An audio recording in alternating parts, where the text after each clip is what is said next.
gurigan ayaan waxaa u samaynay nadiifin guud. Macaamiishana sharafta leh waxaan u sheeganaa in hadday u baahan yihiin roog loo nadiifiyo annaga ayaa diyaar u ah inaan u nadiifino, waayo kastamarkan waxaan iskugu darnay roog nadiifin iyo fadhi nadiifin.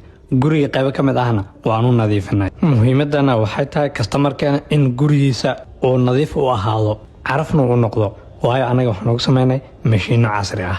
fadhiyada iyo roogaba iyo qolalka dhammaan rooga qolka kugu dhex yaalo waan ku carfinaynaa, waan ku nadiifinaynaa, mashiinkan ayaanu kugu nadiifinaynaa. rooga markii aan mashiinka ku nadiifino kadib ayaan waxaan samaynaynaa qalajin toos ah si uusan hadhow rooga isku bedelin. mashiin ayaanu ku qalajinaynaa. ugu dambeyn rooga sida aragtid biliciisa sidaan ayuu ku soo baxay. run ahaanta qolka rooga dhex yaalo biliciisa aad u dhalaalaysa sida aragtid, nadiif waay. jaranjarooyinka gurigana nadiif ayaan oga dhignay. waaw maasha allah, qaybtaan ila fiiriyay fadhigii waaye sidaana u qurxinay oo u nadiifinay. hadda waad isku hadlayn kartaa, waana ku fadhiisan kartaa. kambaniga Deegaanur waxay ku nadiifinaysaa meel walba, gurigaaga iyo goobtaada ganacsi. si degdeg ah noogu soo wac, waxaana naga soo wici kartaa lambarada profile-ka saaran.